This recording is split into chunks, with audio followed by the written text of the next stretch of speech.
schedule, so. Get this worked out? No, my people are slacking. Okay. Who else is getting calls on approved loans? Anybody? Oh, I did today. All the time. I Oh, was like, I wow. mean, 2 or 3 a week. Matter of fact, I just looked at a voice message from somebody in South Carolina calling me saying that this is your last chance to get this tax situation. Oh, I got one of those. Speed ticket, I get the texts, you know, the toll road. The toll text. road. Oh, yeah. Oh, yeah. Well, we haven't been to Gonna be Kentucky. arrested. Well, they have in Tennessee, you know, like it's supposed to be a Tennessee, like DMV thing or something, where they're saying you owe money and all that sort of stuff. Mr. Chairman, if you're ready, I think even though 2 of us are targeted. I'm missing a couple, yeah. I'm But gonna find one to talk. the purpose on this, I don't really have, I've got a little agenda, some stuff to talk about here, but it's more of just a roundup to kind of talk about stuff that we're working on here today. Okay. Rather than keeping the meeting late, I thought we might just do it, you know, at the beginning here. So some of the things we're working on right now, and I'll start at the bottom, I guess. Stormwater management resolution updates. We're going to be bringing you guys a draft document probably next month on that. Marshall and Joe in my office have been working for a while together, and I've been doing some proofing on it and working with our consultant, CEC, Civil Environmental Consultants. They help us with MS4 things that we have to do for our permit with TDEC. TDEC requires that stormwater management resolution has to be rewritten basically every permit cycle, just like every 5 years or so. In general, that's what they require. Ours hasn't been updated since 2016. Can you go into a little detail what that is? Stormwater management resolution. Yeah. So it spells out like land disturbance permit requirements, erosion prevention, sediment control plan requirements. It's geared toward people. You hear it and you think flooding, right? But it's not. That's not what it's about, really. Okay. It's about water quality, and so Sumner County is what's called an MS4 jurisdiction. So that's municipal separate storm sewer system. So MS4. And what that means is that we're a jurisdiction that has enough people in it. I think most of the time it's 10 or 20,000 people, something like that. If you have that many folks, TDEC will name the community as a large MS4 or a small MS4. The large MS4s are like Metro, Memphis, Knox, maybe some of these other ones. And we're a small MS4, probably a couple hundred of those in the state. But there's things that we're required to do for water quality just by virtue of being an MS4 jurisdiction. There's things that we have to do, and so there's these 8 minimum control measures that come down from EPA through TDEC to us, the things that we have to do. So you'll hear us talk sometimes about public engagement and outreach. You heard me talk about that at the budget committee last year where we needed a little more money because we've moved to some new category for that stuff with TDEC. But we do stuff on the weekends. Our staff does these events in conjunction with other jurisdictions. And it's just like public training and outreach related to water quality. So there's a lot of that kind of stuff. There's on-site construction that we have to do, so with detention basins and water quality and that kind of stuff. Construction plan review is another one of the minimum control measures. And there's others. I don't have them all memorized. Is the parking lot filter banks a part of it? That's right. That's permanent stormwater management is what that's called, where you have to put controls in place to manage those kinds of things. And so we have to do all those things, and all that is spelled out in the stormwater resolution that has to be adopted by the governing body, which is the county commission. We've treated it kind of like we do the zoning code here. It goes to the planning commission for a recommendation, and then it goes to the county commission for adoption. The biggest changes, there's been changes related to buffers, and there's other, it really is very arcane stuff that TDEC cares a lot about that the average person doesn't really care or understand much about. And then there's some changes that we're wanting to make as well related to, there's a stormwater board of appeals that we have to have to hear, like with zoning. If somebody disputes something that we're doing related to zoning, you go to the board of zoning appeals for a setback variance or appeal a staff decision or something. We're needing to make make some changes on that as You well. don't But- have one currently? no, we don't have one. And TDEC has never really cared about that, but that's gonna be a problem someday. And so, what we'll be recommending is that the Board of Zoning Appeals be named the Stormwater Board of Appeals. That way you don't have another board to be set up. They can act, and they can basically adjourn the BZA meeting and have a stormwater meeting. It's gonna be very rare that you have items that come up that's necessary. I mean, I've been here for 7 years and we've never needed to have a meeting, because typically we work it out. And tell them they have to do what they have to do. But anyway, there's stuff like that. You'll see what I'm talking about when I give you the draft here next month. That there's just some stuff that TDEC is recommended that we change, or the new permit that we've come under that's required to be changed.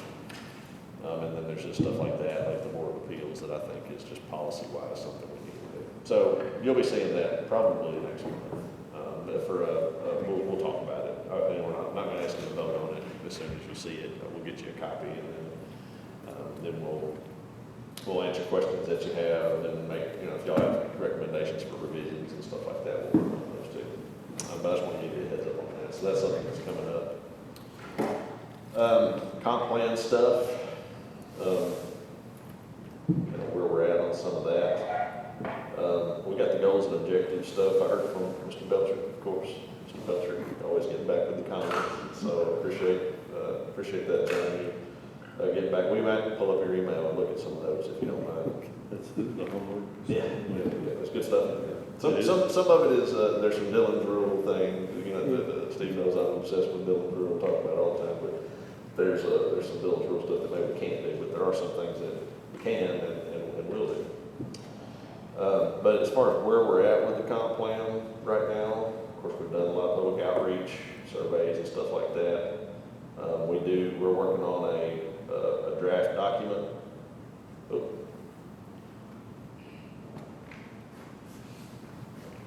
And it is not anywhere near ready for prime time yet, but it is something that we've been working up. Some of it's in Greek, as you can see here. It's in Greek. But we can kind of get the design together. There's a lot more text than this that's been written. But it's in another document, and we're reformatting all of it into this. We're kind of, you'll see, we can make changes related to the design. You see there's like an old picture aesthetic kind of thing we've got going on right now. Mm-hmm. And there'll be a lot more pictures and that kind of stuff inserted. So there's that. The other thing that we're doing right now is the future land use map. David, I copied you on an email. Yeah, I sent to finance. Yeah, I'll be giving Mr. Lawing on that. So there's some stuff, a lot of the stuff we're doing in-house that we can do in-house is, it's something that we're just working on. There's some things though that we're going to need some assistance on, and one of them is some mapping items. Preparation of the biggest thing is the future land use map. So that's like the thing that all this document is centered around, that land use map that shows the different land use classifications that are proposed for the future, and then the document explains what all those are and why it's necessary. And so we've got some ideas, and so what we're wanting to do is to spend, I think the proposal that we've got from a guy I know is about $5,000. Yeah, to work up to do this for us. So he would do the maps themselves? He would produce draft maps that we would bring to you guys to look at, and then we would make changes as y'all see fit. Then eventually you end up with a final map that gets incorporated in the document, and that is proposed for adoption. And then with that though, there's some stuff in that proposed contract that's related to some stuff that Mr. Belcher talked about in his homework assignment. Some stuff like steep slope protections, floodplain protections, those kinds of things. I have those are in that contract document or as a deliverable that we want to incorporate topo and stuff like that into our land use regulations. If you're regulating land use and density based on buildability and topo, that's extremely defensible. That's something that's how you want to do it. Thoughts and feelings are not as defensible, but if you're saying, hey, this area has 25% slopes, 30% slopes, we don't want to see development there, so we're gonna have a plan that says that, and that's what you want to do. So anyway, that's something we'll be working with the finance office. We'll figure out what procurement process they want us to do with that, and we'll do it. I don't know if that'll need it. It's only $5,000, so, and the funding is available. We have a couple $100,000 in a capital account, so it shouldn't be an issue, but we'll see.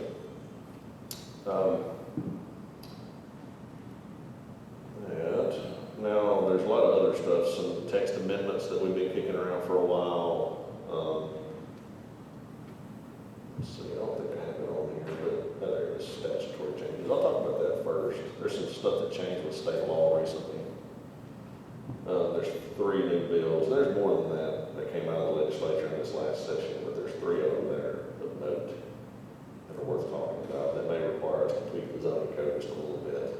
I've been sitting back. There's a number of things that people have been pressuring me, I don't know if that's the right way of putting it, but asking me to get changed with the zoning code related to shipping containers and other items, short-term rentals and other items like that. Oh, what is that?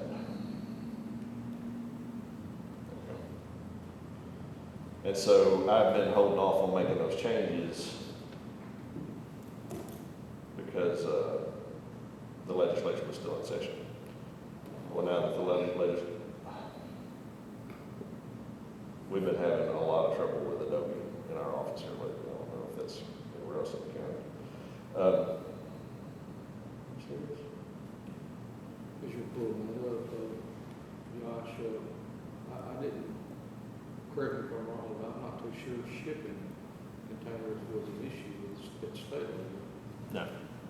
No, they weren't. No, what I'm saying is when possible, I don't like coming to you guys month after month after month with changes. I like to come all at once with a whole bunch of things. And so the shipping containers and the short-term rentals, those have been kicking around for a while. I've been hesitant to bring everything forward to you guys while I knew the legislature was kicking around some things that were probably going to require some other changes. And so instead, I'll probably be bringing you guys several resolutions here in the next couple of months that incorporate all that stuff. Do you find that there may be other departments that are wanting to move forward on some things with shipping containers? Yeah, it's not on the books here yet. Well, the codes office they have their, and I'm joking around about being pressure or whatever, but the codes office has health and safety standards that regulate the roll that tall grass and all that stuff. Yeah, I remember you handed that packet out to us a while back. Yep. And so one of the things that they're looking to change is how we deal with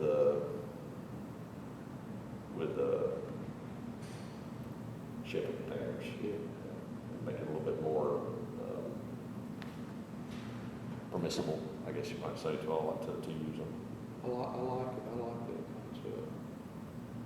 Shipping containers in a rural part are important to a lot of people, but dressing them up and making them look nice. with their very positive look, and that would definitely. There's nothing much uglier than a shipping Giant butter cube. Yeah, with a Chinese name, or I don't mean to say not Chinese, but Japanese, other than English. Big huge word, nobody knows what it means on the side. You don't know. Could be telling you something. Yeah. But it's interesting that code would be trying to enforce some things, because they are.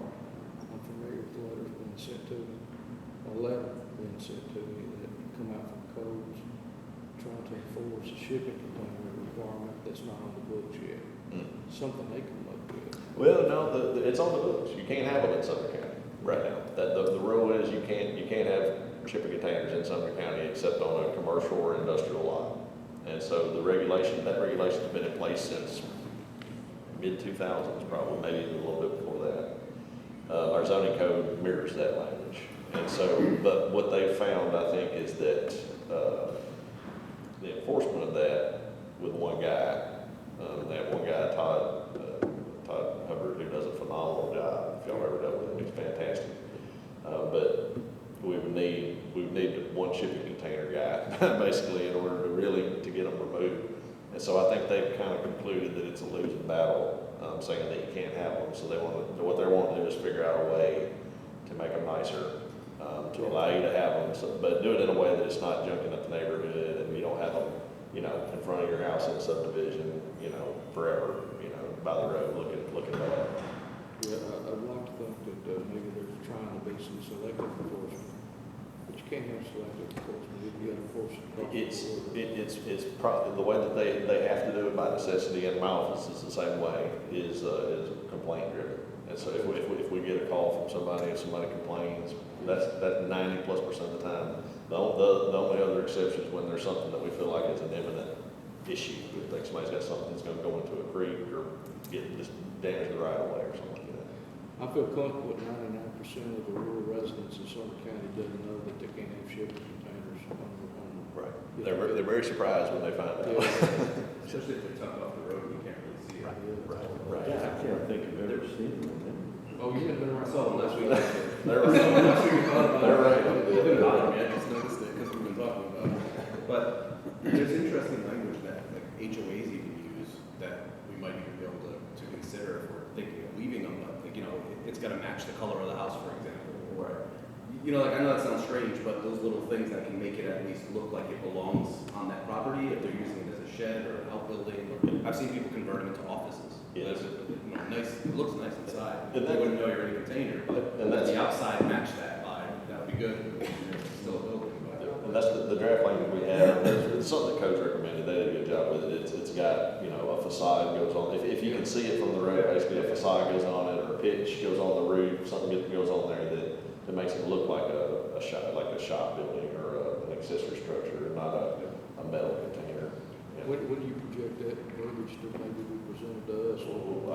Next month. Oh, yes, sir. Big, yeah, well, not necessarily for a vote, but I'm gonna have it to you guys to look at next month, and then we'll move forward with it. We gotta advertise and do all that stuff. But that's coming soon. And then the short-term rental stuff too, is another thing. But some of the recent statutory changes, so this is one of them that's interesting, that came out of the legislature.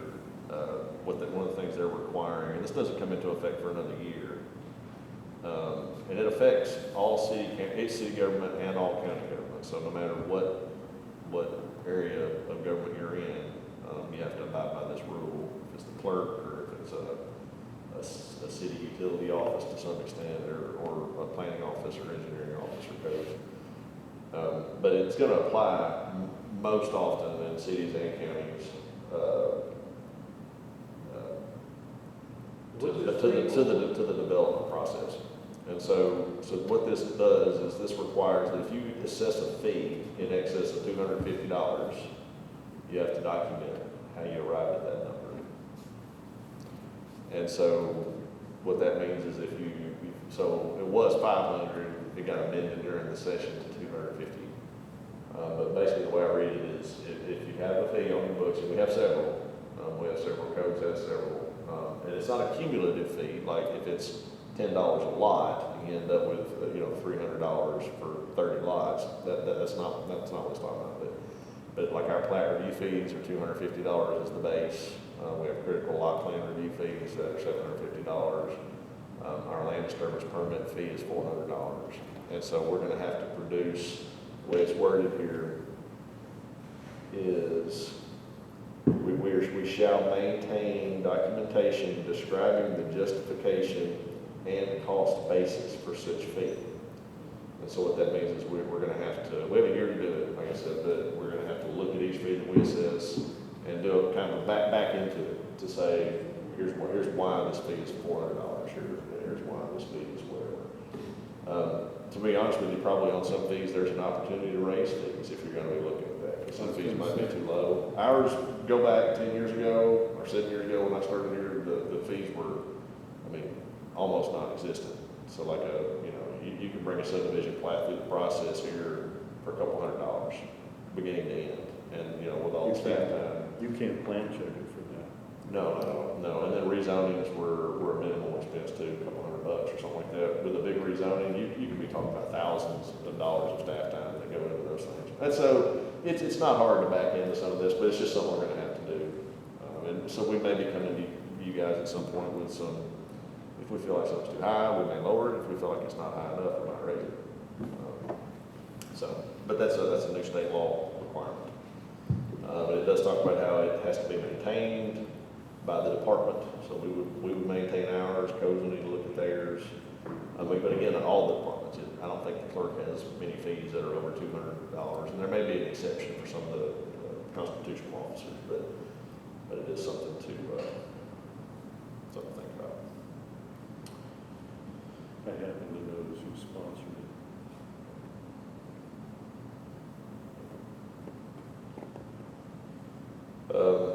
Let's see, so that was that one.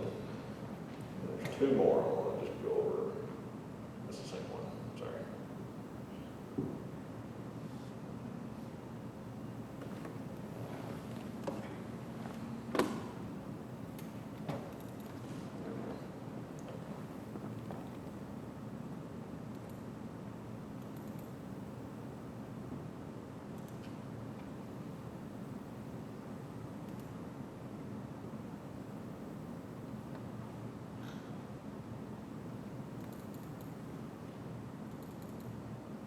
Oh, it's not open, guys.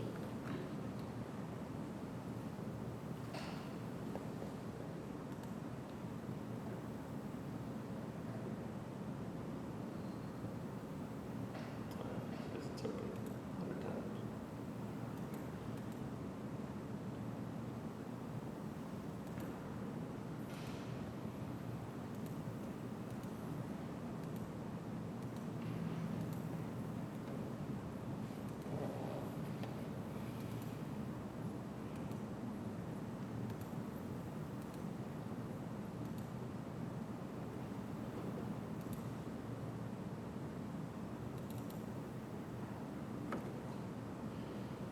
So this is the other one.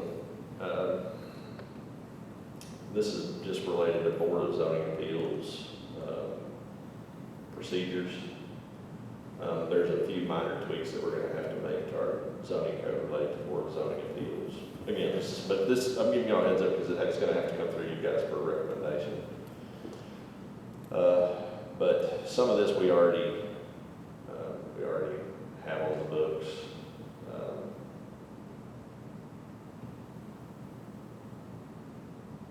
Some stuff in as well related to informing parties that they have the right to seek judicial review.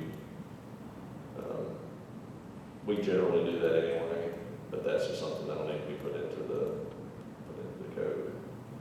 So this one's not too big of a deal, just a few minor tweaks. It'll be in chapter 14 of our zoning code. This one right here is probably the most significant one, I think. And it's going to take a little while to get our arms around this. So y'all know vested property rights. We've talked about that before. You vest on approval of a development plan. What they've done is they've changed the Tennessee code related to vested property rights, whereas before you vested upon approval of a preliminary development plan. And so what that meant was when you got a preliminary plat or a site plan or a master development plan, if it was a PUD, when that got approved, you vested from the date of the approval. What this does is it makes it so that, and this is it's interesting, it makes it so that you vest on the day that you submit the application. And so it doesn't mention approvals at all. My impression is that what that implies is once you actually get approved, then there's a retroactive date to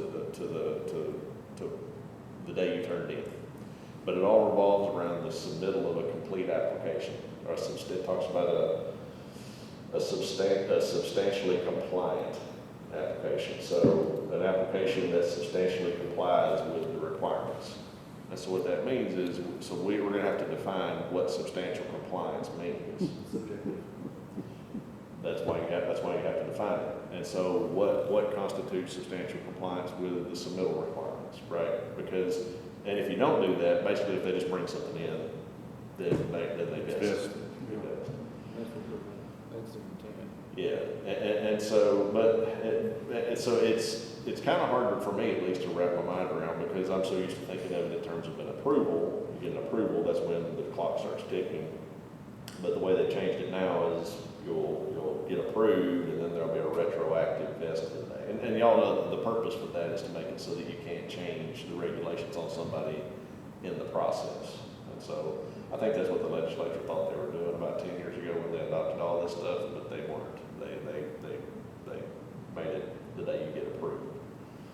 And so we're gonna have, what it says here, let's see if I can find it.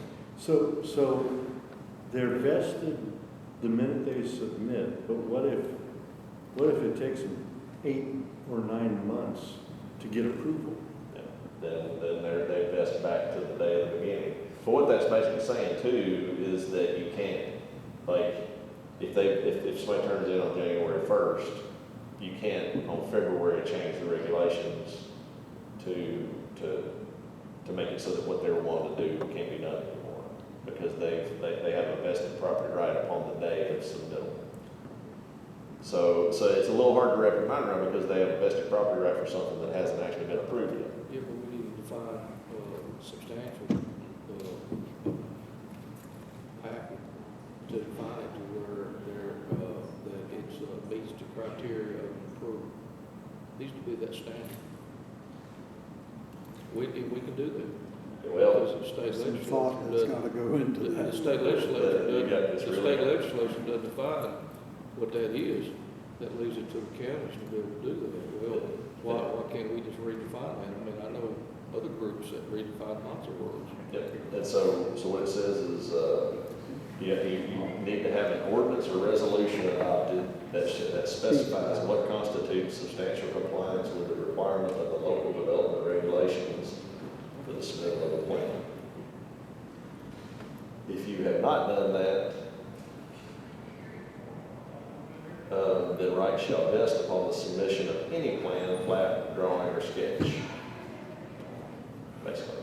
So if they turn anything at all in, if you don't have it defined, then they can turn almost anything in and get it vested right. You've got. But the key, and this is where it gets into lawyer's territory, is substantial compliance, not total compliance. So what is substantially compliant? So can you require complete and total compliance?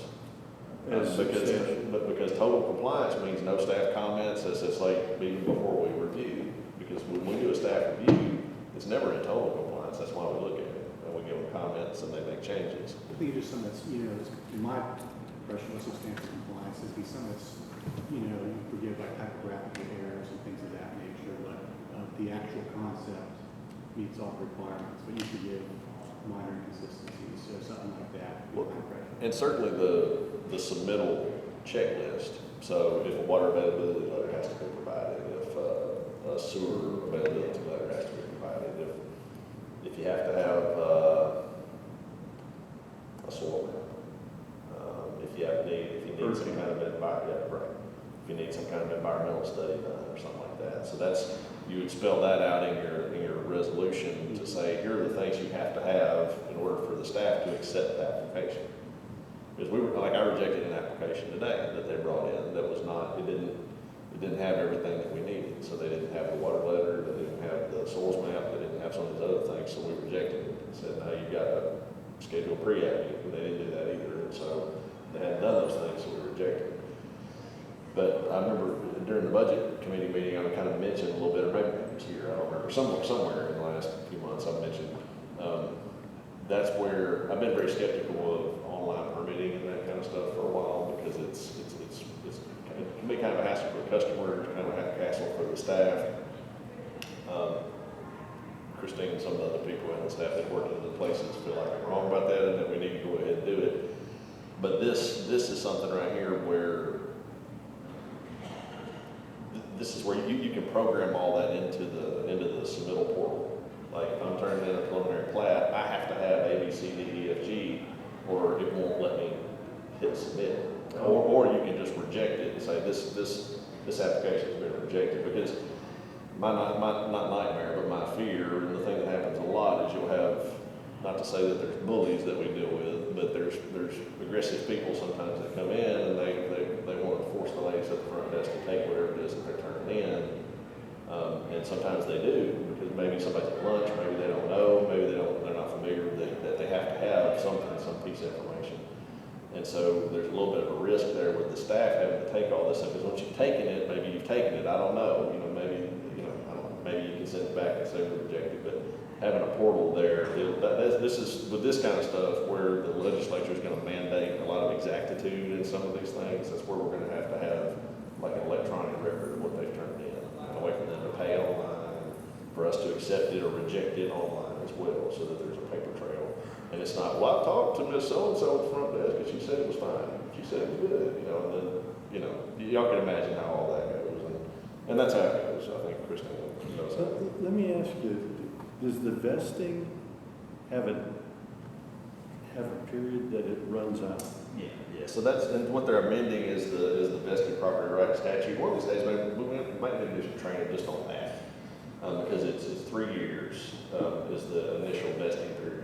So if I have a preliminary plat or a site plan that gets approved by the planning commission, the way it was, or well, the way it still is until July 1st, is that they vest for 3 years from the date of the approval. Right. And if the approval is submission? And now it backs up to submittal. So they're cutting their. It's shortened. It's still 3 years, but it's 3 years from the date of the submittal. And like you said, I mean, like on a rezoning or something like that, it might take 6 months to a year to get approved. Yeah. That's not unusual. Yeah, and so that's kind of a double-edged sword for the person who's wanting to do the property. And I understand why they want the rules to change from the time they submit. They want the predictability. Yeah. And that's fair, I guess. You don't want the rules of the game to change while you're in the middle of the game. Right. And so, well. So there's some thought that'll have to go into this one. We'll have to work. Obviously, it was made by complaints by builders that they felt like they were being treated unfairly, And they donate to as was the previous builder. That was a lobby job. Yeah, and then there's a second part that they tacked onto this, which is, I still don't understand why they did it, but they did. So all this stuff is about vested property rights, which is in the part of the state law that relates to subdivision regulations and that kind of thing. There's a second part down a little further here, section 15, which gets into the 13.7, which is the zoning statute. And so what it allows is a city, there's two separate sections, one for cities, one for county. It allows city and county governing bodies to delegate initial jurisdiction over specified special exceptions, which is like conditional use permits, interpretations of maps, or for decisions based on other special questions. It allows, basically, this statute allows those city councils and county commissions to delegate that to the local building commissioner or other administrative official, which would be the planning director. And so I don't know why they did it, but basically it creates a way for staff to approve conditional use permits that the Board of Zoning Appeals approves today. I don't know why they did it, but there might be some minor things, but it doesn't make sense if you think about it, because the staff can y'all can change the zoning code and just make it so we can approve those, like we approve single-family building permits, right? That doesn't go to a body to be approved. I don't know. There was some local issue, I'm assuming, somewhere in the state that caused them to create it. But there's a whole new section here, and it's something that they did. We've talked about it a few years ago with plats. So they made it a few years ago so that the county commission and city council can authorize staff to approve up to 5 lots administratively instead of 2. As a final plat, or to approve a final plat that's got a preliminary plat approved up to 25 lots. Staff can do that, but the county commission and city council, they have to allow it. So I think it's just this, there's a trend at the legislature, and again, it's responsive to folks in the industry that are pushing to get more administrative decisions made. So less things go before the planning commission and the board of zoning appeals, more things go to staff for approval, I think is what we're saying. What if an applicant disagrees with your opinion, where would it go then? It's still with that, so that's essentially what they're trying to do is make the board of zoning appeals for most things be appellate only. So that instead of the board of zoning appeals being in the business of looking at special exceptions, like for a veterinarian clinic or something like that, the county commission can say, well, Josh and his staff can approve those if they meet all of our requirements in the zoning code. And if somebody disagrees, if Josh says, hey, this doesn't comply, then that's when the applicant can go to the board of zoning appeals to appeal the staff So decision. it wouldn't be like, you know, it is now, we go straight to Chancery Court. We go to here first, and then we go. Well, it'd go to the board of zoning appeals. Right. Go to the board of zoning appeals, yeah. And then from the board of zoning appeals, it would go to Chancery Court. All right. Yeah. So I don't know, it's a whole new thing. It's a trend that you're seeing where they're really getting more and more into, again, administrative decisions, having the staff approve things that are in the code for that to be approved. And that's responsive to the building industry. It's one of the things that move faster, I think, is really all it is, to be honest with you. It's interesting because people complain about the bureaucracy running the country, but this would be a perfect example. Now, on the one hand, you know, the bureaucracy knows a whole lot more about the rules than most of us do, because we need the training. Right. You're doing it every day of your life. And I think that's the builder argument, is that staff can look at the code and see if it meets the requirements. They're not gonna approve something they shouldn't approve, presumably. And so let's just let them approve this stuff and get people out the door. Because what they're probably saying, if I was gonna guess, is that they're saying we're going to these boards and committees and we're getting hung up for 6 months, and people are coming out in opposition, and it gets very political, and if this was a staff decision, it wouldn't. And so that's what's causing all this behind the Well, scenes. and that's all fine until the city gets, or the county gets in a place where money has to exchange under the table to get approval for anything. Right. And I've been in those cities. And that's why the public hearing for the Board of Zoning Appeals and for Planning Commission, all these items being voted on in public, that's why that all happened years and years and years ago. That was a way of professionalizing the whole thing, was to make it so that decisions are made in public. Josh, Decisions are made in public. what if you had somebody in opposition to this special exception, and they were agreed by, like a neighbor, they were agreed by the decision? They could file an appeal to the Board of Zoning Appeals. There, as an impacted property owner, they could appeal to the Board of Zoning Appeals. I think, or they could probably appeal to Chancery Court too, I guess. Yeah, especially if they disagree with the BCA. And that's always the case. Affected property owners can always file an appeal. Yeah, that's pretty much it. I mean, I don't know, that one's interesting, and it spells out timelines for how quickly staff has to act and all these other things.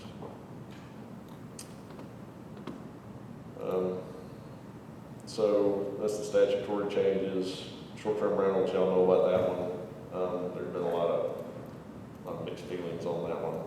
I think administratively it's a pretty heavy lift. We've been talking with Wilson County about what they do. And anyway, we'll bring that to you guys. As always, it doesn't matter, positive or negative recommendation, approved or denied. It's not anything that matters to the staff. We just try to be responsible when we have folks request that we bring things forward. We've done that like 5 times, and 5 times we've agreed unanimously. So I don't know why we're bringing that back again. That's right. The short-term rental thing? And it hasn't, I will say, and the folks that are wanting to see this come forward, it's not something that's been voted on yet formally. There's been no public hearing and public notice and that kind of thing. So, but yes, this body has been very clear with this. Have you been being pushed in the office at all? No, not on that one. Not in a while. Every once in a while, it comes up as an issue, and we'll get calls from residents and that kind of thing about it. It just seems like it flares up and then it goes away, and then it flares up. You know, Ron and I did meet with the sheriff, and there is already law in place that if a short-term rental disrupts the normal life with loud music or whatever, that's an arrestable offense. Disturbing peace. And so I don't know that it's not a moot point. I mean, we can certainly talk about it, but I felt very confident after talking to Eric Craddock. Didn't you, Ron?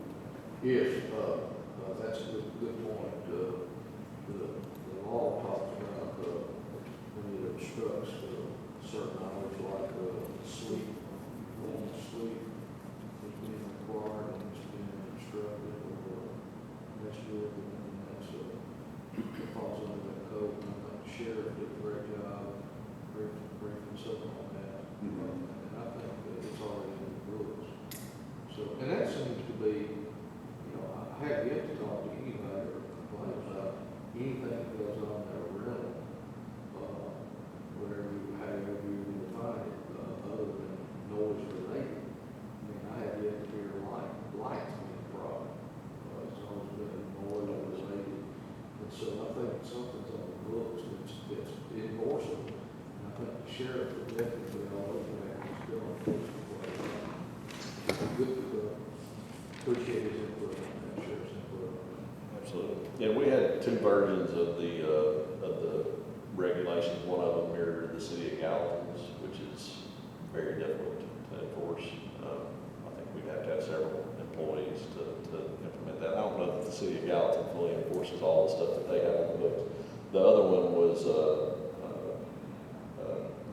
Wilson County. Wilson County is somebody that's gotten into the business in that last couple of years. Pretty heavy. It's a very controversial matter down there. I will say, There's our rules. I will say, I did say, for correction, to clarify, that the only issue I know is with noise seems to be a problem. There are some instances where visual problems start up, like some people running around not properly clothed. I've heard those too. And so that doesn't create noise, I mean, but I'd say noise is probably related to that. So anyway, I think it's a very good point. I think the citizens would look at that. They just need to be a little more educated on that. And then, of course, we talked about shipping containers at the beginning. Then another topic we've been talking about some is flag lots, road access requirements, that kind of thing. As I mentioned, I feel like we're on pretty good ground if we wanted to do away with easements. If we wanted to say, new lots created have to have 50 feet of road frontage. That's something that's relatively common. But when you start getting into the regulation of the partitioning of the property, and regulating the dimensions and stuff like that, I don't know that we're empowered to do that. Well, we are with subdivision regulations for less than 5 acres for sure, but over 5 acres, I'm not sure not sure how far down that road we can go. But if y'all wanted to look at eliminating easements, you'd have to grandfather in lots that already exist and that kind of thing. But it's probably something that I think is supportable, and there's other places in the state that have done it. Seems like it would simplify a lot of things. It would. It would take a long time for those other lots to get worked through the system, but for new lots, administratively, it would simplify things quite a bit. And then I have traffic studies on there because I know Mr. Belcher has talked about wanting to look at doing more than one day of counts. Yes. And so that's something that we can look at putting into our zoning code. That's in zoning. Traffic studies are in chapter 14 of our zoning code. And so I haven't had a chance to really research that one too in depth. Doesn't seem problematic to require multi-day counts, 3 days or 5 days or whatever weekday counts. I believe it's a 1 day count at this point, which is pretty standard, but again, I don't think it's beyond the pale to require more than 1 day because you have a fluke event, and so that's reasonable. Yeah, that 1 day doesn't sound like it's a good representation of the traffic. Well, and it might be, but it might not be. It might be that's a school holiday, or an administrative day for the teachers or something like that, where you don't have the kind of traffic that you normally would. Yeah. I guess the developers, correct me if I'm wrong, have the option that if they do a 1 day traffic that get the numbers in and they don't like what it says, they can go out and do a second. Right, they do it, yeah, right, they can, Yeah. because there could be something else, you know, like I-65 could be closed and it directs traffic down a road where it normally wouldn't go, you know. It goes in both directions, where traffic counts can come back abnormally high, or they can come in abnormally low. Or there's a pandemic. Yep, that caused a lot of changes. Let's all keep using the traffic study. And then other odds and ends, there's some other stuff we've been talking about with the law office.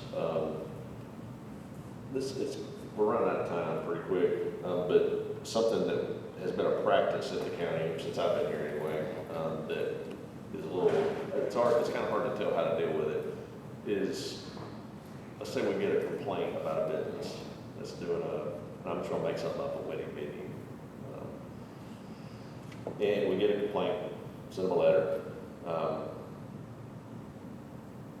They get back with us, meet with us. We can't issue an approval on that, again, because like we talked about earlier, it says special exception, it has to go to the Board of Zoning Appeals, it has to, notice has to go out, all the other things have to go out. It can take, sometimes, I mean, just depending on where they're at in the cycle, it might take 45 days to get them on the agenda, because sometimes there's a plan that has to be prepared by a surveyor, or there's advertising has to be done in the newspaper, adjoining property owners. There's a lot of moving parts to it. And so, when we've dealt with those businesses, since I've been here, it's been the practice that we have, is we have allowed them to continue to operate while they're being cooperative, while they're working with the county. We've allowed them to continue to operate until they get their decision from the Board of Zoning Appeals. If the Board of Zoning Appeals says, yes, you're good, you're approved, well, then we're fine, they carry on. If the Board of Zoning Appeals says no, then they stop. So sometimes it's a little hard to know, you know, that's a little bit of an uncomfortable place to be in, because they're not permitted, but we're letting them continue to work. But the fact is, with a lot of these folks, it's, you know, some people just don't know they need a permit. Some people, you drag them in here kicking and screaming. When we tell them, you gotta stop today, that's the last we're gonna hear from them, you know, in a lot of cases. And that's when it goes straight to the law office. And there's nothing simple. I love the law office. There's nothing simple about when it gets to the law office. It's like it becomes a little part-time job that I have, where I'm having to deal with the lawsuit from here on almost. It takes years to get them worked out. And so our practice has always been to try to work with people as much as possible. And so I've got some draft language, but again, it's, you know, that's the question for the staff. Do we say, hey, no, this is not allowed, you don't have the permit, stop. You have to stop today. You know, you can't do it anymore. Or, hey, you're being cooperative, we appreciate you coming in and meeting with us, you're doing what you said you were gonna do. Keep doing what you're doing, do it safely, we're gonna check it, but here's the date you're gonna be on the agenda. So there's some zoning changes that we've been kicking around to maybe deal with that question on how to handle that situation. Because it's a little bit of a gray area. It's really not. I mean, really, probably the thing legally to do is to say stop, cease and desist at once. But again, practically, to get people permitted, sometimes we have to work with people. And so I've got some draft language that basically shuts all that down. I don't know if y'all are interested in doing that, if y'all feel like the approach we're doing now works, or if you want to go in a different direction. But periodically, we have things that come up, and the neighbors are mad about it, and they're going to the Board of Zoning Appeals, or coming here for rezoning or whatever. And they'll call, and they'll call, yeah, but they're still doing it. Well, yeah, but they're working with us, and so we're working with them, and, you know, we want this to get to a resolution. You know, so it puts us in a tough spot. Does that cause an undue kind of burden for your team? Do you see that often enough where it creates, you know, a challenge where you want it to change? Well, there's some stuff that comes up every once in a while, it's more than anything, it's a question from my office on, is that the right thing? Is that what the county wants us to do? Because it's not really a policy thing, so unless it is, it's a practicality thing to try to work with folks to get them in so they don't disappear and refuse to answer our calls or letters or anything. It sounds fair and reasonable the way that we're doing it, but is it legally, Right. are we in a weird spot? I mean, I don't know. I don't think we have any liability for it, you know, I don't know that, but I mean, but at the same time, it's kind of just, it's almost like we're permitting it to continue. It's in a gray area. Right, right. And so does it, I mean, technically, he's right, you know, it should stop, until it's approved. You know, from a practical perspective, he does have a lot of valid points in terms of trying to work with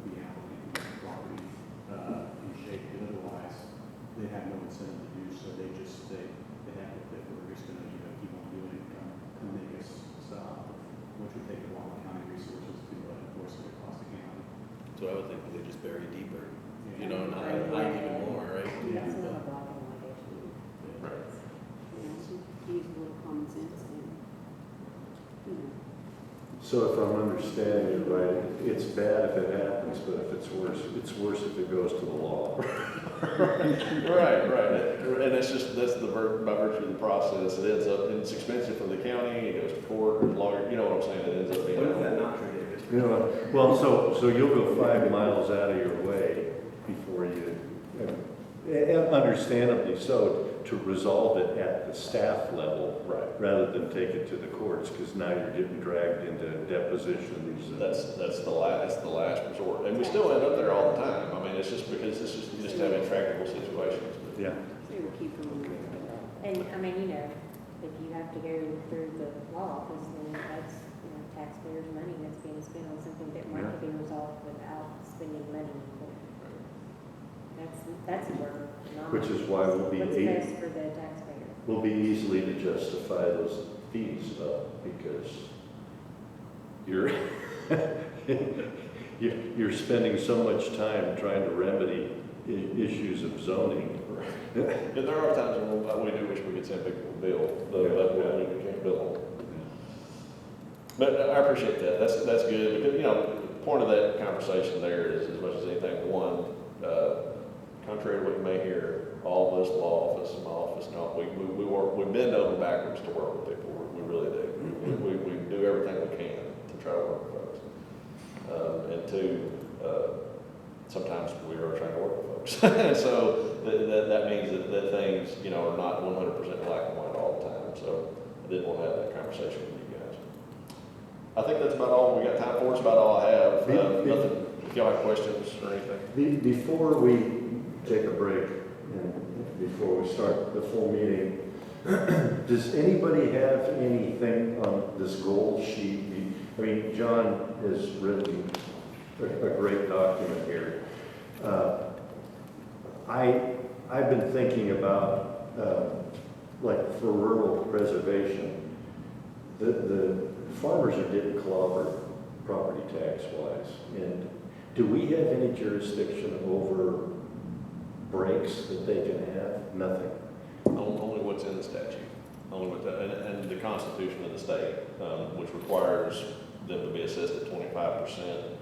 But in the green belt, the assessment is done a little differently based on the use, which is farming, and so they get a tax break based on that. That very substantial tax break. Yeah, But there's nothing. This body has Nothing. zero. Nothing we can do about that. Unfortunately. And growth of the highest achievable standard. I've been, you know, saying for a long time, ever since I met Jimmy Johnston, that we need jobs, not residential roofs.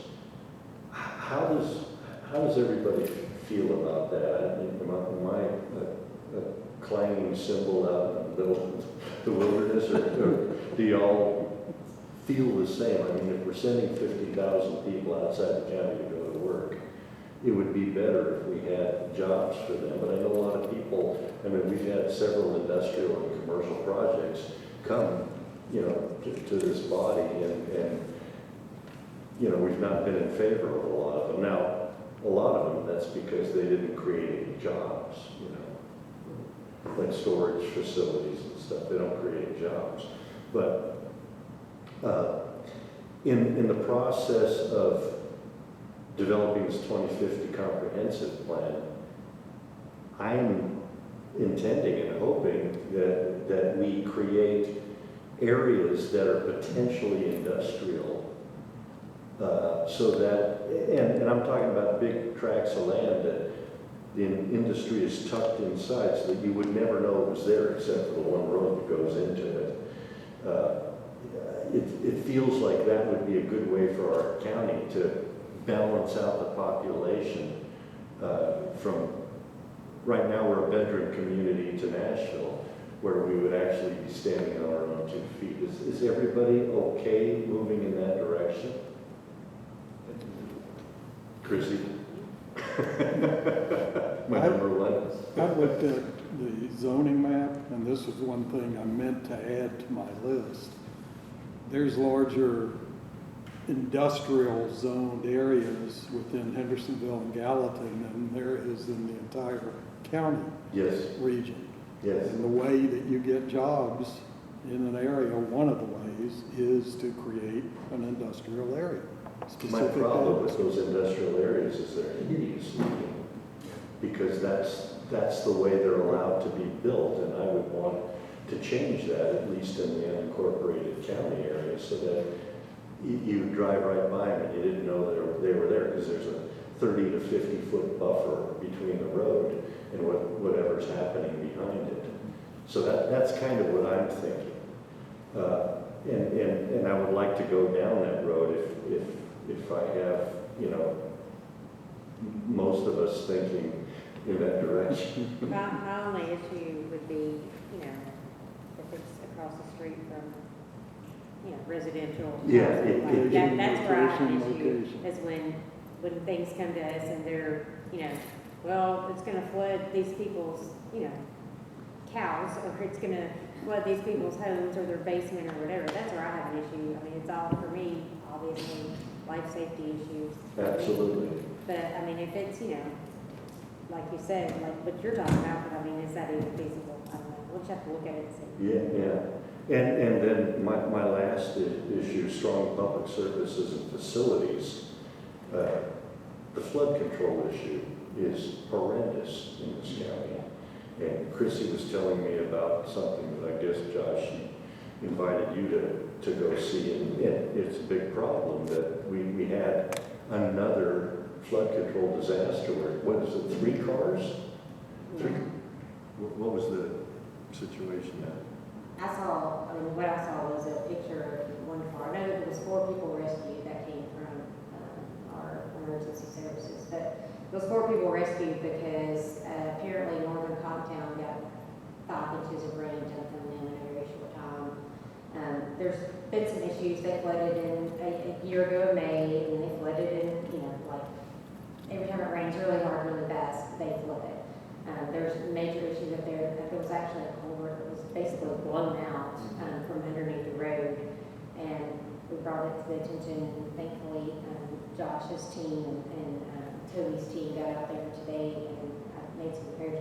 Did they finish it, or? I'm not sure. I've talked to Joe. I know the crew got out there this afternoon. Yeah, I knew they were out. But none cut the road through that. But, I mean, it was very dangerous. I was actually up in the area. I happened to have a good friend that I grew up with that lives out there and alerted me to what was going on. I mean, it did not rain in Gallatin. It did not rain in White House. It did not rain in Hendersonville. It didn't rain across Plains. It didn't rain anywhere else. And just in that one area, which is so odd and so weird. But it is dangerous out there. Those people need help. It's awful. It looks awful out there. Martin Lane was, you know, was where the issue was with the culvert, but we did get out there and hopefully get that road stable to, I don't know if it's going to be a bigger fix or whatever, but, you know, life safety, guys, that's what I preach till I'm blue in the face, and why a lot of my votes are no. I know, you know, sometimes I'm going to allow myself out here in this little island, but that's okay because I'm always going to fight for that. So, but yeah, there's definitely issues in northern Cottontown that we look at. Yeah, and I've pitched it with some people, and you know, we're in the very beginning of it, but at some point, you know, I think we've established that in Cottontown, where the 25 crosses Station Camp Creek, a little bit of remedial removal of gravel has made a huge difference in the flooding of that intersection. And I think that's all I needed to see to know that, you know, with all the flooding that's going on around the county, there are going to be some obvious things like the culvert was too small. They didn't have a hydrology study done, and so it's too small a pipe and it collapsed. The bridge at where Liberty Creek meets Upper Station Camp Creek Road, I think, that bridge is not sufficient for the water that's coming down from there. Now, is that because it's just raining harder these days? Is that because there's so many houses that have been built upstream that the runoff is more extreme? there's a reason for all of this. And, you know, it may have always flooded, I don't know. But the fact of the matter is we live in an area that we're doing all we can to keep controlled growth, but growth is coming whether we like it or not. And if we don't want to have massive troughs like Southern California's had since the 30s, we're going to have to do something. And so what I've pitched is maybe we need to look at a small flood control department in the county. It's going to cost money, and of course, that's potentially raising property taxes. But, you know, is the juice worth the squeeze? That's, you know, and I don't even know if that's within our realm of responsibilities to make a recommendation. I mean, certainly flood control is an issue that we're concerned with. Well, the stormwater fees that, you know, we talked about in that report, the stormwater utility fees are assessed by all the cities in Sumner County, all of them, except for maybe Westmoreland, assess a monthly fee. The county's allowed to do the same. They have that recurring revenue source. Hendersonville and Gallatin get $2 or $3 million a year for stormwater projects just out of that fee that's assessed. In the unincorporated area, we have flooding issues as well, and drainage issues, but there's no dedicated money to pay for anything related to that. And sometimes it doesn't take much to get rid of the blockage that's causing the flooding. It may be a tree that was let grow in the middle of a creek that now all kinds of, it's an island developed around it. It's a partial dam. It's a lock, effectively. You know, a small department that had a 10-wheel dump truck, a great all, and somebody in the office who would go assess a situation prior to the crew going out. It could be fairly small, but I think those are kinds of things that I want us to think about because we're in charge of this 2050 comprehensive plan.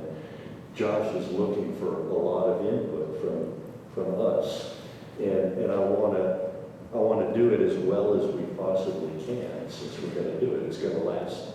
This 2050 comprehensive, you know, plan that we're working on could be the standard for the next 15 years. It's a meaningful 15 years. So even though we're, you know, I would encourage everybody to read what John wrote. Go back through the goal sheet that Josh gave us and do, you know, think out of the box, call each other, say, what do you think about this? And it'll spur ideas. We just don't have enough time on these once-a-month meetings. But, you know, I talk to actually most of you very often.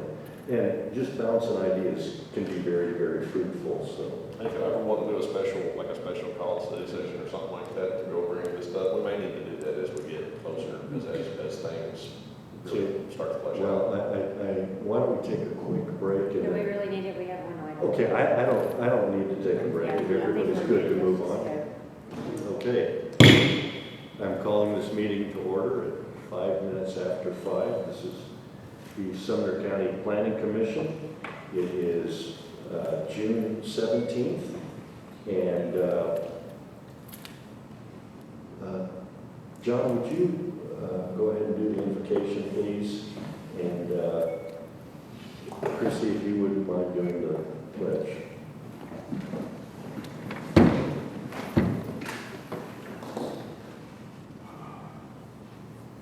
Father God, we once again just thank you, Father, for the blessings, Father. Father, to have this area, to live in this part of the country, Lord. And Father, we just thank you and praise you for that, Father. And Lord, we do lift up the administration of this county, Father. We ask that you would bless the leadership, Father, with wisdom, Father, with decisions, Father, that are good for families and for people. Father, I ask that for this body also. Lord, we thank you and praise you, Father. Be with us the rest of this evening. And Father, surround us all as we head home, what it sounds like possibly another rainstorm. It's in your precious Son's name we pray. Amen. I pledge allegiance To the flag of the United States of America and to the republic for which it stands, one nation, under God, indivisible, with with liberty and justice for all. You may be seated.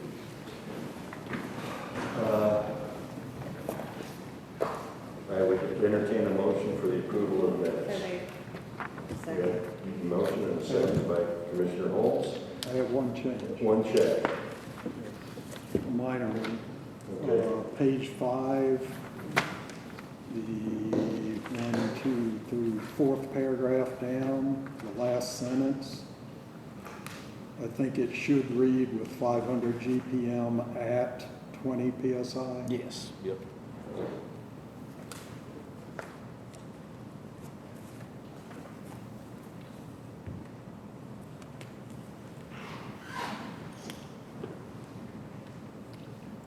It's 500 gallons per. Per minute. Yeah, with the 20 Good with PSI. that too. Me too. Okay. Any other corrections? All right, all in favor, say aye. Aye. Opposed? Passes unanimously. Approval of the So agenda. moved. So moved by Commissioner Miller, second by Mr. Issa. Any corrections, additions, or subtractions? All in favor, say aye. Aye. Opposed? Passes unanimously. Okay, we will, as is the way I like to do it, we only have actually one item on the list, so we will allow Mr. Suddeth to go through the presentation, then we will take public comments. If there are any, then we will go ahead and vote on it. So thank you, Mr. Chairman. I'm just going to stand up here if it's okay. Yeah. Since I was already here. This is Oak Creek Estates Phase 2 final plat. I have my laser pointer. I don't want to need it.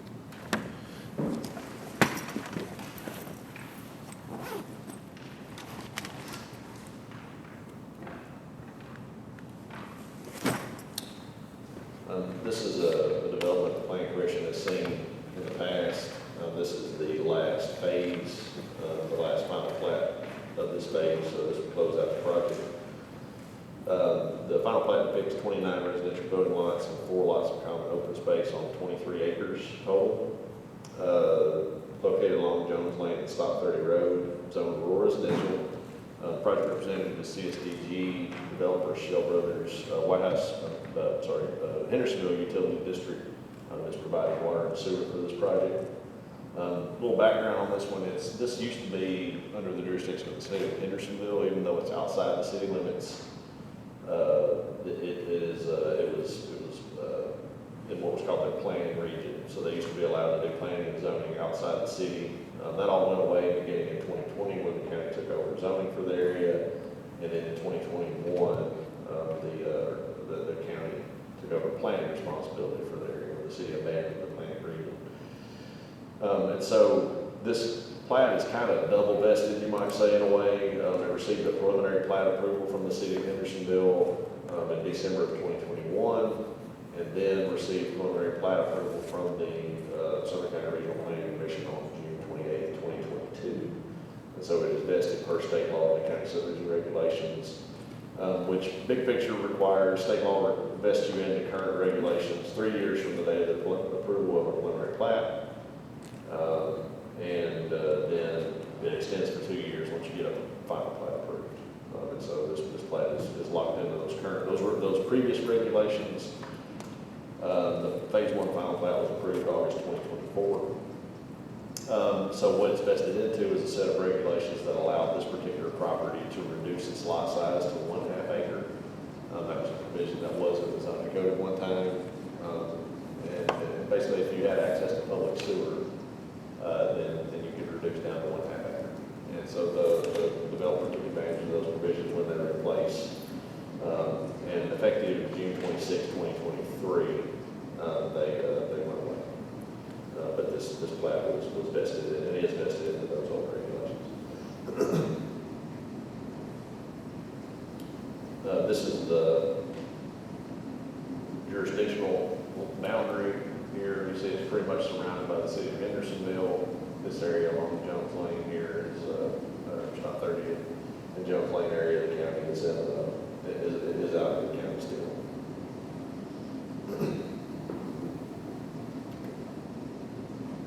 This is an aerial view of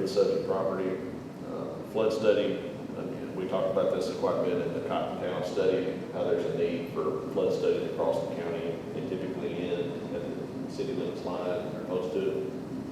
That's what happened here. But as part of this project, we did require a flood study to be done, and the floodplain boundaries and floodway to be mapped and shown on the plat. Because obviously the floodplain doesn't end right there. This is the preliminary plat that was approved back in 2022.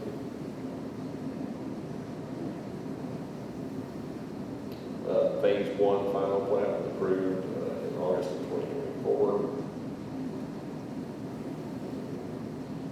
Just another sheet.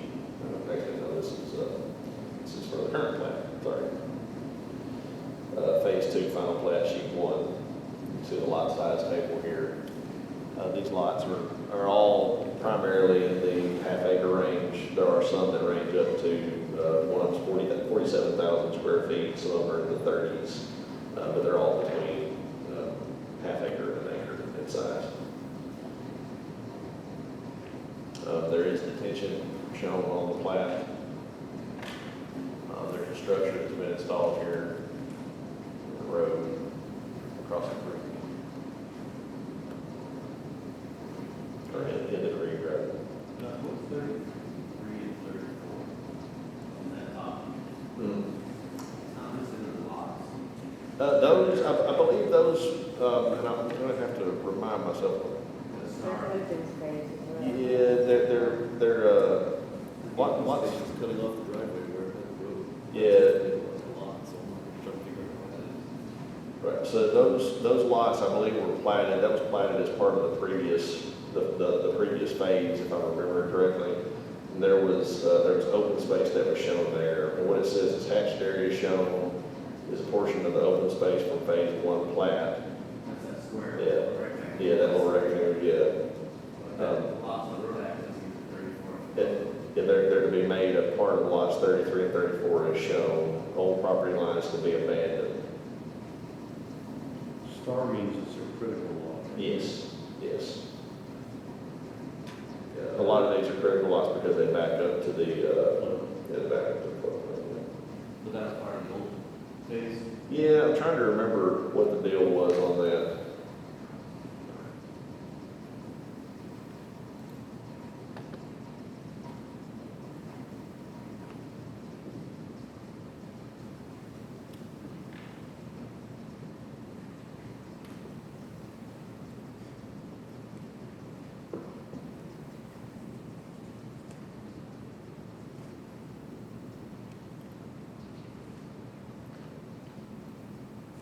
I'm not really clear, to be honest with you, on why they have those numbered as 33 and 34. Those aren't shown on the lot size table at all. So we'll have to refer to the applicant's representative to speak to that. Sorry to interrupt. No, that's great.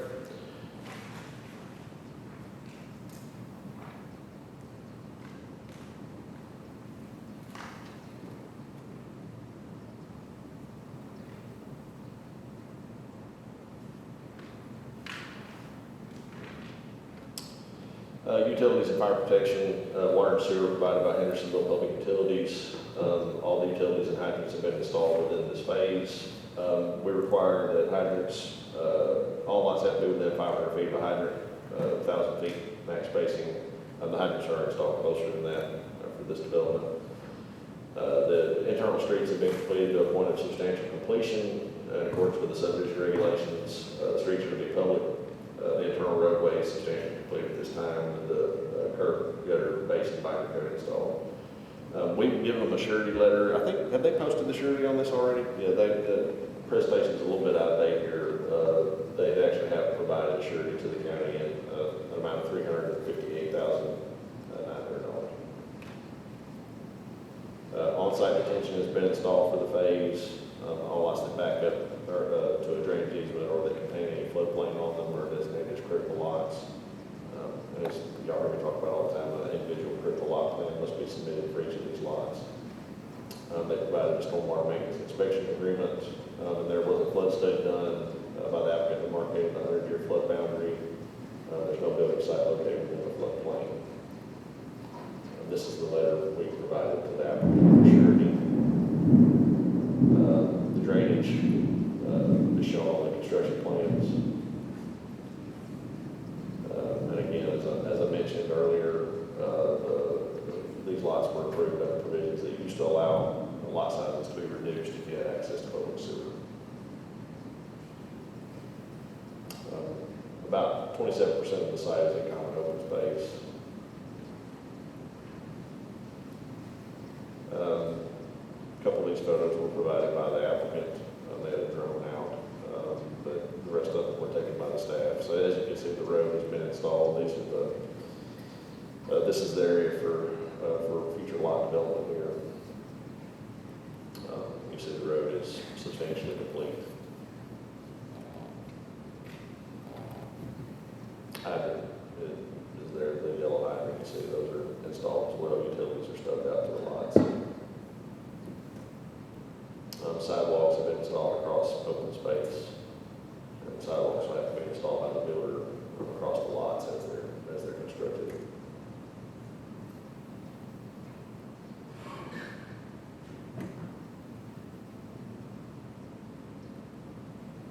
They did provide some sample architecture a while ago. This is pretty old. I'm sure that the architecture has changed since then. This is a by right development, so we don't necessarily do any design review on these. It's not a PUD or anything.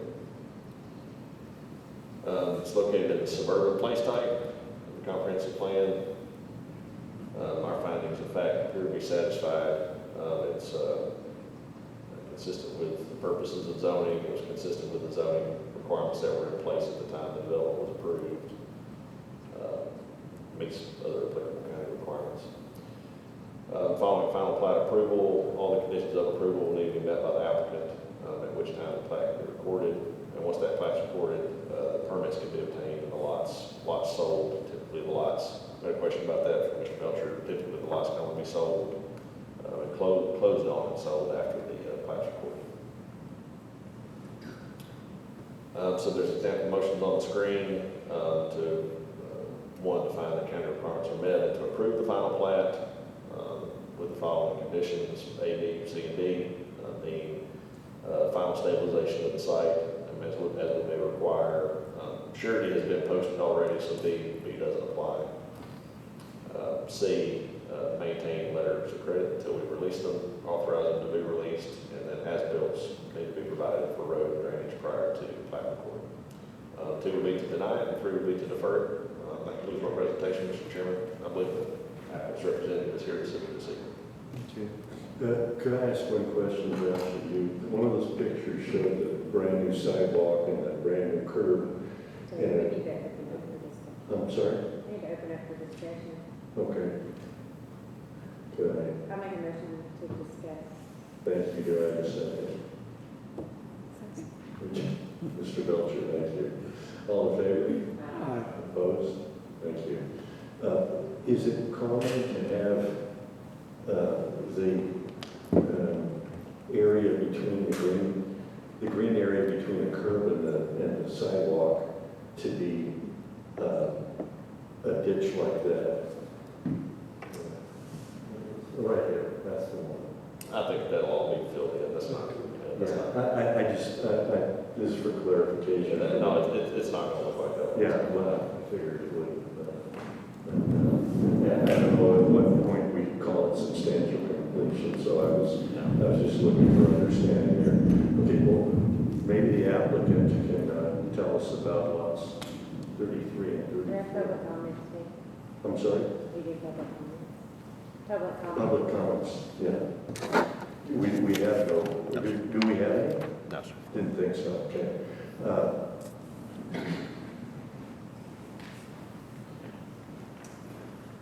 It's Luke Talley with CSDG, and I believe the lots 33 and 34 are just a typo. The lot area table on each sheet show 29 lots, which our lots go from 1 through 27 and then jump from 33 to 34. So I believe that's just a typo in the drafting software that spits out that table. And Josh, if you could go to, or do I have control here? we might be able to figure out what their number to go to that approved phase one, but that was in the presentation.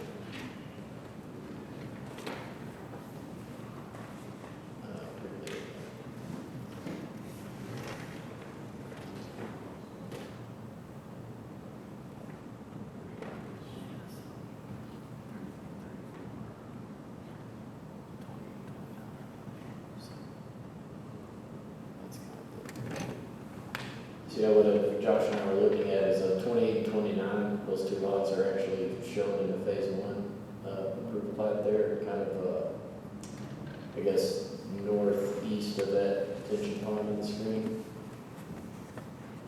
And so they're correctly numbered, it's just the lot area table needs to be updated to reflect that, which we'll happily correct in a condition of approval that they set on Just to make sure I'm on the same page, so lots 28 and 29 on the lot area table, those need to be changed to 33 and 34, correct? that. That's correct.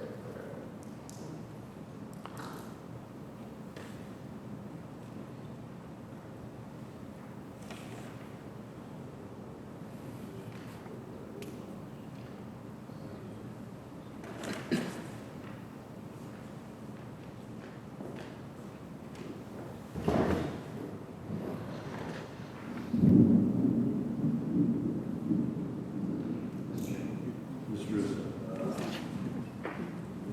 Can you explain the open space three, what you know, open space three, and how that, if it appears in blocks, the road access to 34, if we're saying that's a valid lot, I'm trying to understand. What's the misunderstanding? So that, I think, what it, if you look on sheet 2 of your plat, that should be in front of you, the open space 3, what it's, there's a little arrow there. And so that was shown as open space 3 on the phase 1 plat. And what they're doing here is, it says hatched area shown as portion of open space 3 from phase 1 plat. And that is to be made a part of lots 33 and 34 as shown. And so that just abandons that open space lot. And that goes away. So basically that's a lot line that's to be removed here, to be incorporated into these two lots. So open space three goes away. Yes, that's correct. And 33 is actually 1, 8, and 34 is number 29. Right. And the reason for that, guys, is we just want to make sure that between phase one and phase two, we had a turnaround, so we didn't just have a dead end. That's the reason why it was set up. Thank you, Mr. Chairman.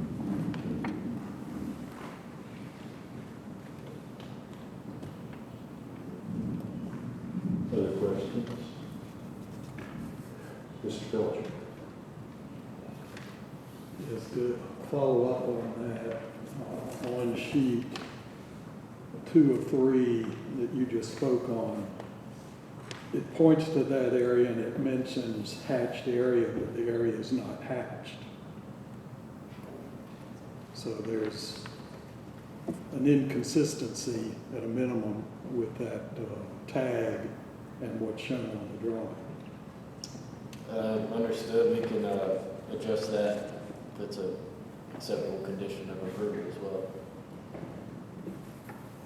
Okay. Sheet 3 of 3.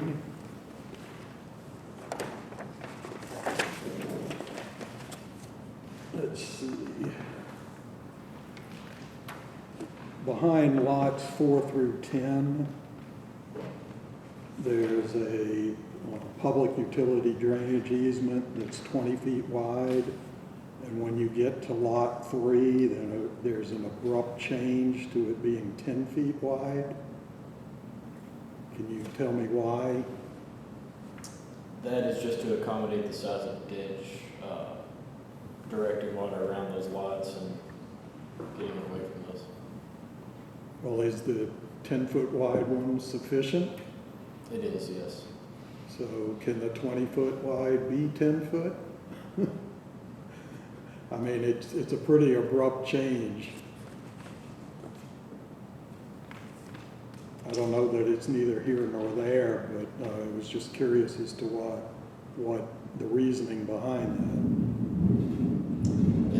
It could easily be 10 foot either way, or continuous there.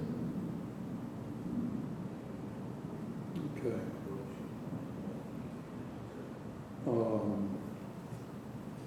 Also, the same sheet, there's behind lots 25 and 26, there's a 10-foot easement back there. What is that, the purpose of that easement? Yes, there is a private sidewalk, kind of a nature trail that meanders along the stream, not anywhere near it, but within that open space back there. And that's an access easement to be able to install that nature trail, and also basically just construct it. The trail itself is outside the lots. So after the trail is constructed, the easement, I mean, obviously the easement's still going to be there. That's for maintenance purposes? That's correct, and it's you can see the hatching continues on to the public right of way Yeah. there as a measure to get back there to it. Okay. Also on sheet 3, at the road entrance down at the bottom of the sheet, there's 2 rectangles either side of the street with no notation as to what the delineation, what the purpose of those areas are. In the top right-hand side of the page, there's a legend showing those are, let's see,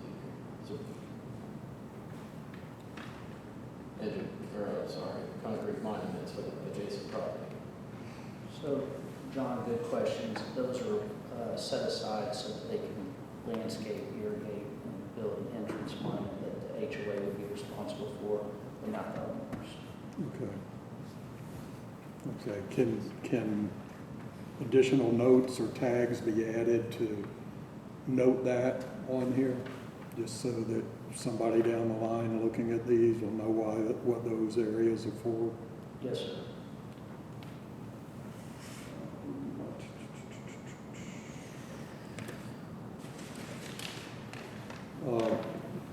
My only other question, or more of a comment, but I would like you guys to address it to be on the record. What Josh alluded to earlier in his presentation was that when I went out there and looked at the property, there was a sold sign on lot 22. And once again, per the regulations, no lots can be sold, at this point. Can you please address that for the record as to why there's a sold sign on there? Yes, sir, I can. So, what we have allowed, when a customer comes in, as a family is looking to buy a house, when they're making decisions on what lots they want in future phases, we allow them to make an offer on them, but they don't sell, because we don't have a meets and bounds. We can't convey that lot because it's not recorded yet, but we have allowed them to earmark those and try to reserve those as their lots. And so we will put what looks like the lot is sold. It's not sold yet. Okay. It won't sell because this is only one builder. They would have to build the house first, which they would have to come to you guys to get a building permit, build the house, and then sell it. But I know it's a little misleading. I'm sorry for that. Okay. And also, excuse me, just for the record, Josh, so you're on record, that doesn't violate any of the regulations associated with that? Not as far as the way that, and it's in state law, there's some stuff in there about sale of lots prior to recording of a plat, and then representation that the county's gonna build a road or something like that, and all in the same statute. It's some statute that's very old. But the way that I read that statute, and it's the cause for action on that statute is between the person buying the lot and the developer. I think maybe the county can do something to enjoin it or something if they want to, but the way we interpret that is the closing of the lots, the actual sale of the lots can be done until the plat is recorded. That's when we issue permits. It's kind of like we don't issue building permits until the plan is recorded. The sale of the lots is the same. You know, whether that happens across the county from time to time, I don't know, but if somebody reported it to us, then we would look into it. If somebody was actually closing on and selling lots prior to reporting to the plan, that'd be pretty unusual. It'd be very risky for everybody involved. For sure, yeah. It might not happen. It is a reservation, is probably a better way to describe it. Okay. All right. That's all I have. Any other questions? Okay. Do we have a motion? Mr. Issa? Mr. Chairman, I'd like to make a motion for number one to approve with the conditions kind of discussed here, the need for corrections for lots 33 and 34 to be correctly recorded, the removal of open space 3, and I believe the meeting to be clearly noted what that is for future reference by the county community. Was that all? And Yeah, well, yeah. Okay. Hatched area needs to be hatched. Yeah, right. We have a motion. Do we have a second? Second by Mr. Straw. Any discussion on the motion? Christine, would you do a roll call, please? Yes. Mr. Butcher? Yes. Mr. Straw? Yes. Ms. Combs? Yes. Ms. Miller? No. And Mr. Asa? Yes. Passes 4-1. Okay. All right. Thank you, guys. Thank you. Okay, the floor is yours. Yes, sir. Next time we have us do administrative approvals, nothing, won't make too bizarre on here. These are just the times that we review administratively, we try to, kind of what we talked about here in study session about these administrative approvals, and, you know, there's some capacity there, potential there for, you know, staff to go out doing crazy things that they shouldn't be doing. And so this is my way of myself accountable, so I try to let you guys know administrative things that we don't have to take it to the planning commission, but we do try to put it on here to see how they see it. But you are putting all of them, right? It's either 100% or nothing. Yes, sir. Yes, sir. Yeah, we put all the plats, all these minor plats, these minor items that come through, we put them on here for you guys to see. The minor road project, what was the deal on the septic system? I was just curious. Which one's that one? I believe that's the first one.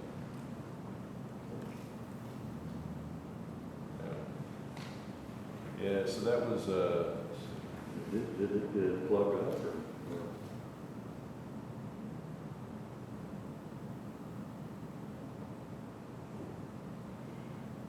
honestly, I don't remember what the deal was. We get so many of these plat amendments. It was, a lot of times, where they want to put the house, it ends up being, or another building, ends up being where the septic area is, or they,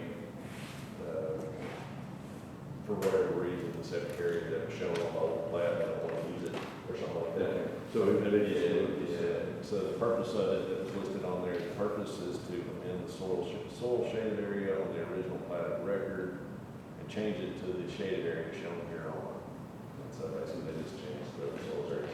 We do it because TDEC requires their signature if you're going to change it. Basically the soil area functions is like an easement on the lot, just how you can look at it. Okay. I was just curious. Yeah, couldn't figure it out. Happens a lot, and the next one here is the same way.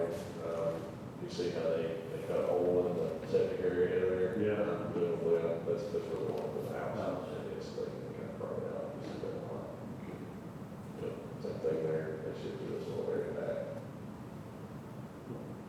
Happens all the time. Well, I guess it does.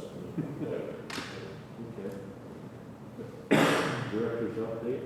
No, I won't beat y'all up with any, hearing me talk anymore.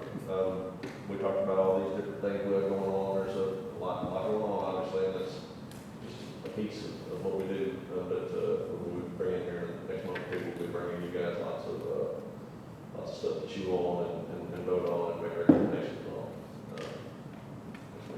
Mr. Chairman, can I make a Yes, sir. request on this period? We in the past have talked a little bit about sprinklers and starting to explore that.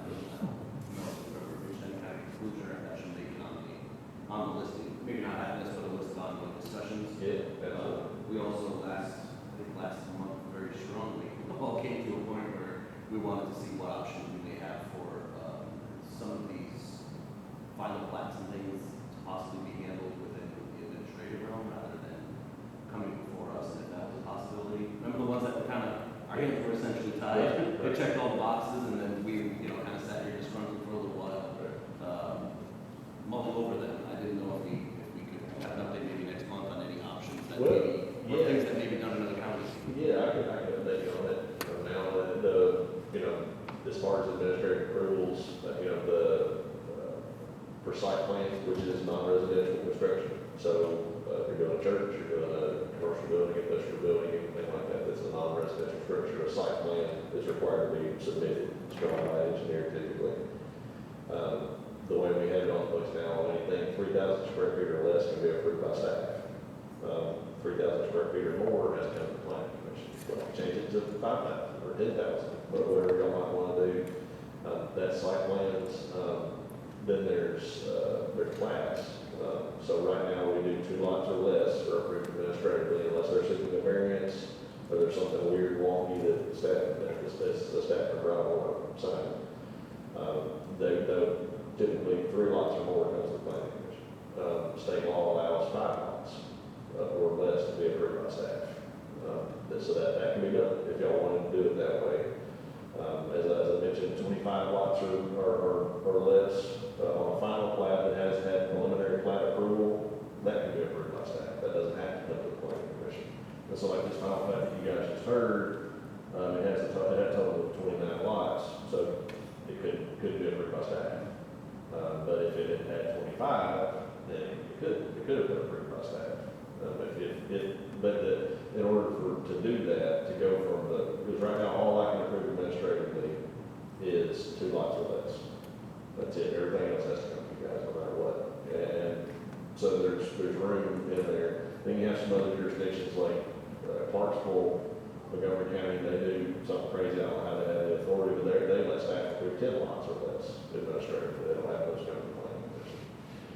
And so I don't think that's legal. I don't know where they have the authority to do that unless they have a private act or something. And so if that's something y'all want, if y'all want to get those things off the agenda, then that's something that we can do. Maybe you could email us, do you have a cheat sheet on what the staff can do? And what the staff can't do? That would be great. Now, we have it in the subdivision regulations to allow the staff to approve 5 lots or less, but the statute requires county commission approval. The county commission has to authorize that in order for you guys to let me do it, basically. And so there's never been a desire yet by the county commission. They only changed that law a year or 2 ago. So there hasn't been a desire to do that yet. I think the bigger concern probably tends to be density.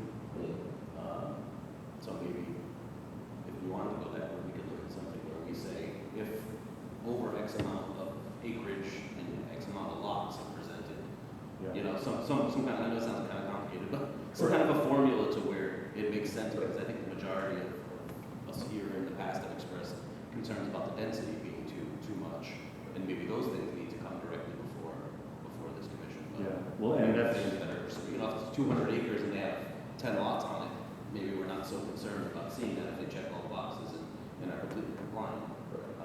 But there's thoughts going forward on that. I've always wondered, what was the total extent of what the staff can approve and cannot approve, and so just having the list would be helpful for me, and I would imagine everybody else to know what can and can't be done. Right now it's 2 lots.